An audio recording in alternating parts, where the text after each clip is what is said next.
4-5 दिवसापूर्वी मी आणि माझी मुलगी डी-मार्टला गेलो. त्यावेळी तिनं एक डबा पाहिला आणि त्या डब्यात ते होते चिजलिंग्स. तिनं हट्ट केला की ते चिजलिंग मला हवी आहेत म्हणून.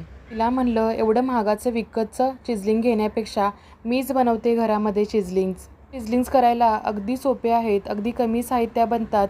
याची टेस्ट म्हणाल ना, अगदी चीजी क्रिस्पी लागते. लहान मुलांना तर खूप आवडतात. नमस्कार, मी सुषमा. खूप खूप स्वागत करते तुमचं माझ्या किचनमध्ये. चला तर साधे सोपे चिजलिंग्स करायला घेऊया आपण. इथं मी मैद्याचे चिजलिंग्स करणार आहे, परंतु तुम्ही गव्हाच्या पिठाचे केले तरीही ते टेस्टी छान लागतात. फक्त त्याचा कलर अगदी पांढरा शुभ्र विकतच्यासारखा येत नाही. हे चिजलिंग्स बनवण्यासाठी आपण 2 कप मैदा वापरणार आहोत. इथं हे अर्ध्या कपाचं माप आहे, तरी अर्ध्या कपाचे आपण 4 कप असे घेतलेले आहे, म्हणजे बरोबर 2 कप भरून हा मैदा आहे. या चिजलिंग्सला बाकीचे कोणतीही टेस्ट आपण किंवा फ्लेवर नसतात. हे वरून फ्लेवर देतात. त्यासाठी आपण सुरुवातीला फक्त यामध्ये चवीनुसार मीठ घालणार आहे. मी इथं प्रोसेस चीजचा एक क्यूब घेतलेला आहे. तो क्यूब आपण किसून घालणार आहे. तुम्ही माझ्याकडे परत एकच क्यूब आहे आणि बाकीचे जे आहेत ते आपले स्लाईस असतात चीजचे, ते मी स्लाईस एक वापरणार आहे. तुम्ही सगळे स्लाईस वापरले तरीही चालू शकतात.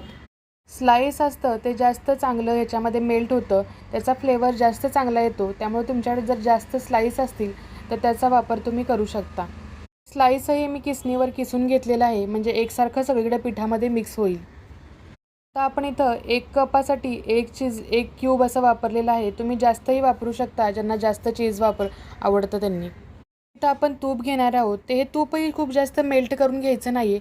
थोडंसं घट्ट असं तूप घेणार आहोत मोहनासाठी आणि ते पूर्ण पिठाला आपण चोळून घेणार आहोत. इथं मी हे पाव कप तूप वापरलेलं आहे आणि हे तूप न मेल्ट करता वापरायचं आहे आपण. आता हे चीज आणि तूप आपण सगळ्या पिठामध्ये छान चोळून घेणार आहोत. असं हातावर रगडून घ्यायचं की जेणेकरून सगळ्या पिठाला चीजचा फ्लेवर लागला पाहिजे. आता हे पीठ मळून घेणार आहोत. तर पीठ मळण्यासाठी मी इथं दुधाचा वापर केलेला आहे. पीठ मळण्यासाठी दूध वापरल्यामुळं एकदम रिच असा फ्लेवर येतो याला. इथं आपण पीठ मळताना दूध वापरलं आहे, शिवाय चीज वापरलेलं आहे, शिवाय बटर वापरलेलं आहे.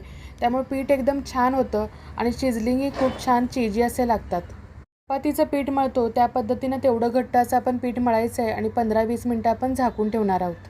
आता हे आपण लाटण्याच्या अगोदर सुरुवातीला आपण तेल गरम करत ठेवणार आहोत. हे चिजलिंग्स अगदी छोटे छोटे आणि अगदी पातळ असतात. हे लाटायला पोळपाट छोटा पडतो, यासाठी मी आपला ओटा असतो तो स्वच्छ धुवून पुसून घेतलेला आहे आणि त्यावरतीच मी लाटून घेणार आहे. खाली थोडासा मैदा भुरभुरलेला आहे आणि चपातीचा गोळा घेतो तेवढा आपण गोळा घ्यायचा आहे आणि लाटायचा आहे. जेवढा तुम्हाला पातळ लाटता येतो तेवढं तुम्ही पातळ लाटू शकता. हे चिजलिंग आपल्याला अगदी पातळ आणि छोटे छोटे असे बनवायचे आहेत. त्यासाठी अगदी पातळ आपण लाटून घेणार आहोत, जेवढं आपल्याला जमतंय तेवढं. इथं पाहू शकताय मी किती पातळ अशी लाटी केलेली आहे आणि आता आपण त्याच्या कडा काढून घेणार आहे की जेणेकरून आपल्याला प्रत्येक ह्याचा शेप चौकोनी करता आला पाहिजे. यासाठी मी त्या लाटीला चौकोनी आकार देऊन घेणार आहे. साईडच्या कडा असतात त्यांना चिराही गेलेल्या असतात, त्यामुळे शेप व्यवस्थित देता येत नाहीत. यासाठी साईडच्या कडा काढून टाकाव्या. तर हे कट करण्यासाठी मी पिझ्झा कटर वापरलेला आहे, त्यामुळे अगदी विकतच्यासारखे आपले चिजलिंग बनणार आहेत. इथं पाहू शकताय तुम्ही मी किती छोट्या छोट्या स्ट्रिप्स पाडून घेतलेल्या आहेत. अगोदर उभ्या चिरा देऊन घेतलेत आणि आता आपण आडव्या चिरा देऊन घेणार आहे आणि अगदी जेवढं तुम्हाला छोटं बनवता येईल तेवढ्या छोट्या छोट्या चिजलिंग्स आपण बनवणार आहोत. या शंकरपाळ्या अजिबात खाली चिकटत नाहीत, पटकन निघून येतात. एक निवेदन करते, माझ्या चॅनलवरती नवीन असाल तर चॅनलला नक्कीच सबस्क्राईब करा आणि बेल आयकॉनला क्लिक करा, म्हणजेच असेच नवीन नवीन पदार्थ तुम्हाला पाहता येतील.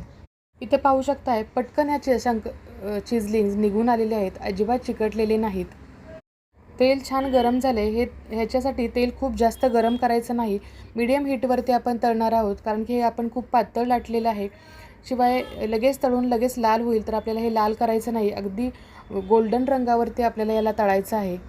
एकदा का हे तेलात टाकलं की कमी गॅस करून घ्यायचा आणि कमी गॅसवर छान क्रिस्पी होईपर्यंत तळायचं आहे. थोडासा गोल्डन रंग यायला लागल्यावर आपण हे काढून घेणार आहोत.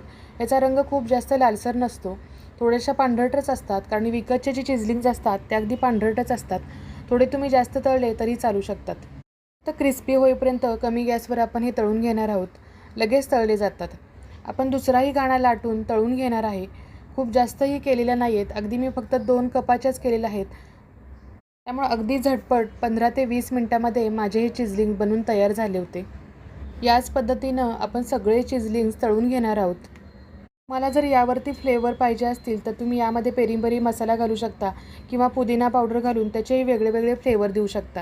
विकतच्या डब्यातले चिजलिंग्स आणण्यापेक्षा नक्की असे चिजलिंग्स ट्राय करून पहा. करायला अगदी सोपे आहेत आणि कमी साहित्यामध्ये बनतात. इव्हिनिंग स्नॅक्सची ही सोपी रेसिपी आवडली असेल तर नक्की लाईक, शेअर, सबस्क्राईब करा. परत भेटू नवीन अशाच एका रेसिपीसह. मस्त खा, स्वस्त राहा. धन्यवाद.